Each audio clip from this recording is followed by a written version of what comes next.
Sell Auto is another company that I'm working with. So Auto uses generative AI for deal sourcing. I imagine many of you, including me, have gotten a noticeable increase in cold inbound emails saying, hey, I noticed you're a CEO of X and you're really good at Y. Would you like to buy my product? I acknowledge those can be annoying. But it happens to be a very effective technique. The spam filters are obviously fighting against this and are getting better.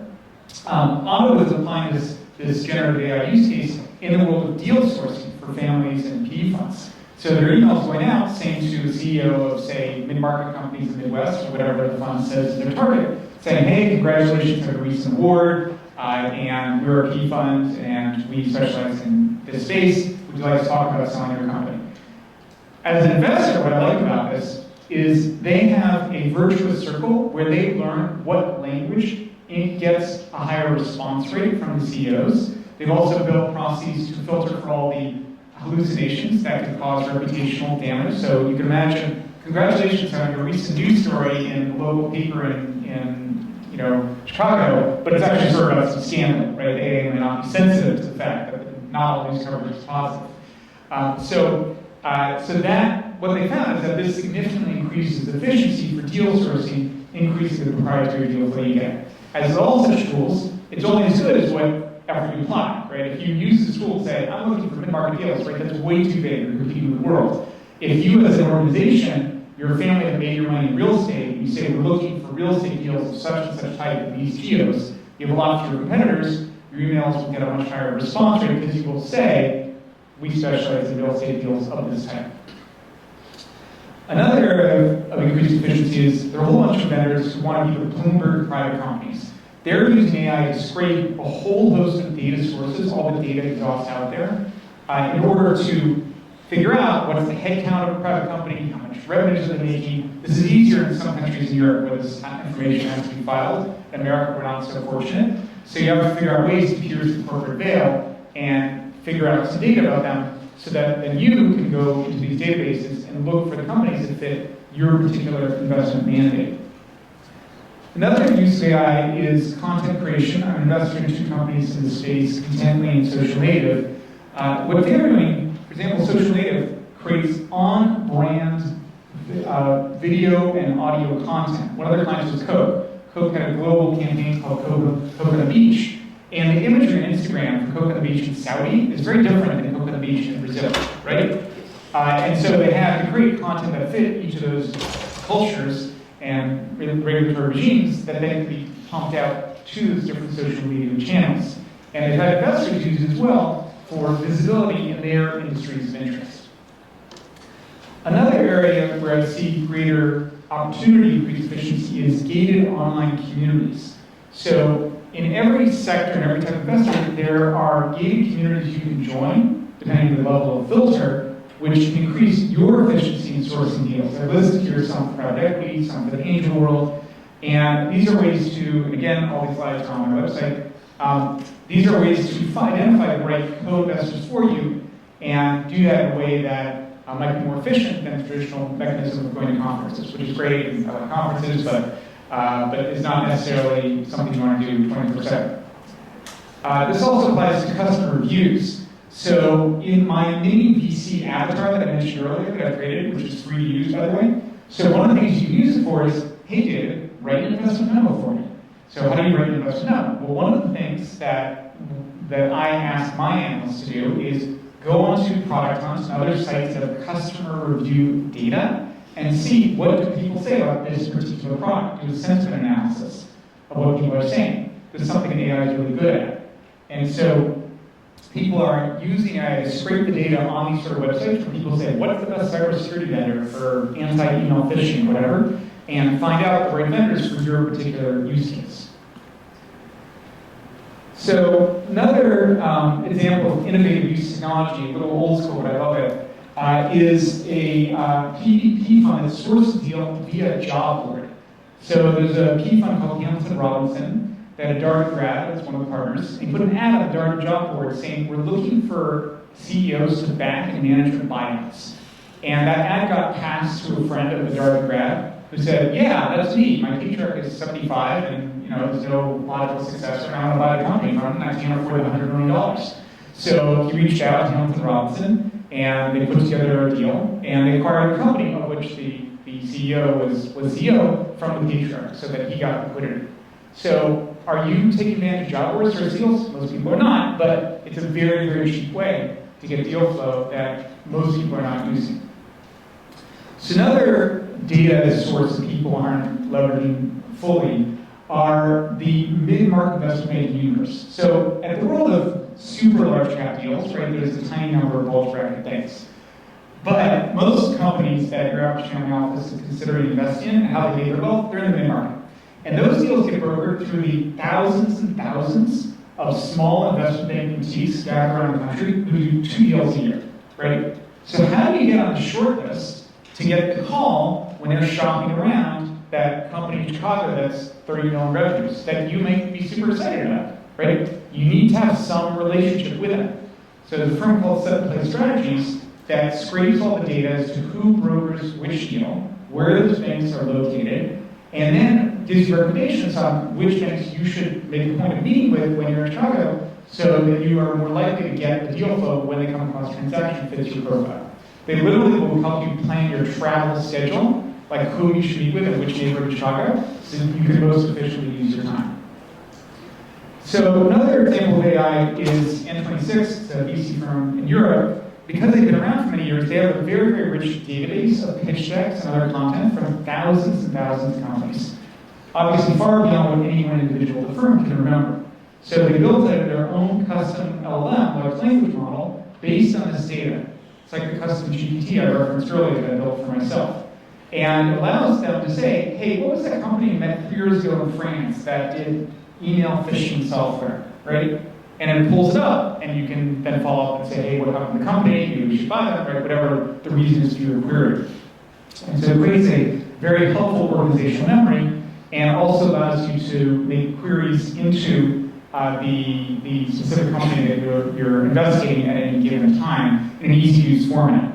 I think of generative AI as the next level of abstraction in programming languages. For those who are not familiar with how programming languages work, very briefly, in the old days, right, people had to write in this super granular way, like spell out everything, and the languages get more and more abstract over time. And now with generative AI, you can just say, hey, make me a picture of X, and you get a picture, right? And with more granular programming languages, you have to spell out all the details of how to do that. So that's what that means is it's much easier to use for everyone to tap that rich data. So another area where I see a lot of value creation opportunity is in alt data sets. I'm an investor in 2 companies which take proprietary data sets, credit card transaction data, debit card transaction data, and they mine it. And they're looking for patterns like, oh, how much did people spend last quarter on J. Crew? So when I talk to my friends who work in data analytics, including my wife, they say people think we spend all day doing cool regressions. 98% of the work is data janitor work, where they're cleaning up all the different ways. Like you've looked at your credit card records and you're like, wait, what did I spend $20 on last month? And you can't figure it out. They have that problem across millions of transactions. So they're using AI to figure out what transactions go with which vendor in order to bring out meaning that is actionable for their clients. So last company I'll profile is a company with a very unusual model for sourcing data about transaction multiples in the mid-market called GF Data Resources. So the way GF works is funds go to them and say, hey, I bought 3 companies last quarter, here are the multiples, here are the SIC codes, right? It's very sensitive data. They share with GF, and GF aggregates all that, they sanitize it, and then they sell it back to their users.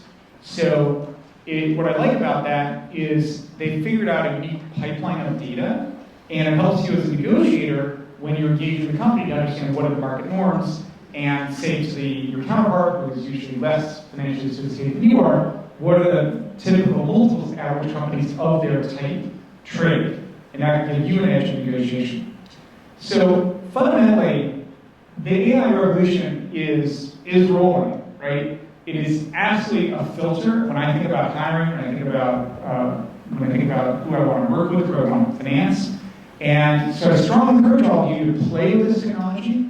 One of the heuristics VCs use is what the cutting edge people are playing with, right, that becomes the major technology of the future, right? Years ago, people were playing with the internet, like, oh, this thing is sort of weird and cool. And then it became something that impacted all of us. So I encourage you to play with it. Ask your younger kids to help you play with it.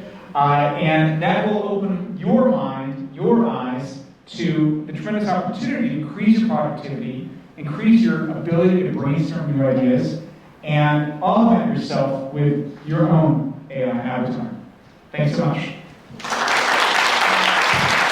From some accountant to a 10K into me, into the senior banker who actually makes the decisions, right? In every stage there's inefficiency and loss. So to the extent we can standardize the way data moves around our organization, you absolutely improve efficiency, reduce error problems, and that clean data makes it easier to use. That said, I understand where Aaron said he's wrong, because even though it's become, there are various data pipes out there, Zapier, IFT are basically data pipes, right, that allow you to move data from one place to another in some standardized format. It took generative AI to make it easier for the lay user who's never going to learn basic SAS or whatever, for the lay user to mine that data and pull out meaning. And that's why it's so disruptive, right? You're opening the door so that the average person who's not going to learn, let alone Python, they're not going to learn SAS, to take advantage of all of the rich data that's out there. Where did you say your slides would be? Because you said on the website. You can go, actually, in my websites, but try it. You can ask MiniVC, or you can use pevctech.com. Okay, thank you. Yes, surely. Thank you, David. This is actually my second time hearing your presentation at the London conference too. I'm just curious because I don't invest in any of the cool apps that you do. But I'm just out of curiosity. So at what stage do you step in with Coolwater, and then how long do you actually hold that money? And then I'm just thinking about like the number of users of these apps. Like, so reaching what numbers that you actually consider that's like a big threshold for the app to take off, and what exit plan do you have for it? So those are two different questions. So in Coolwater, we work with emerging VC funds. Many of them haven't had their first close yet. These are all folks who are qualified, meaning they're angel investors or they're successful exit entrepreneurs, and they want to launch a fund, and they come to us for help in doing that. We just had a fund join us from Saudi that's already at a couple $100 million AUM, so we get those as well because they see us as an accelerator, right? Just like Y Combinator is an accelerator. So we invest on 3 levels depending on the particular situation. We invest as an LP, meaning we have standard LP economics. We invest at the GP, meaning we have a percentage of the carry pool for a given fund, and sometimes we have a percentage of the management company. So people call it a GP seeder, GP staking strategy. For those who are familiar with Blue Owl and some of the other folks who do this, we focus on doing this in the world of VC, and it draws on my heritage as a serial CEO and a serial builder of VC firms. My partner Winter is a serial LP, having worked at Hall Capital and Sapphire, which are 2 multi-billion-dollar fund of funds. To the other question you asked about usage. So first of all, ChatGPT, I'm quite sure, is the record for fastest rate of uptake of any app in history, because it is so easy to use. So I don't know the exact numbers. I think many tens of millions, 100 million or something like that. So usage is not the problem. What is the problem, by the way, to quote Robert Heinlein, the famous science fiction writer, he said, when you're predicting the future, people tend to underestimate the rate of technology change and overestimate the rate of social change. So this is absolutely true, and he said it 50 years ago. And we see it now where many organizations are very slow to take advantage of it, and it's the interns and the junior people who are willing to play with these technologies who are seeing the power of it. In terms of exits, longer conversation, we can talk about that offline, but briefly, like most VCs, at the level of companies, it's usually M&A, right? IPOs are rare, although of course we all want them. At the level of the management companies of VC funds, that's an illiquid market for sure.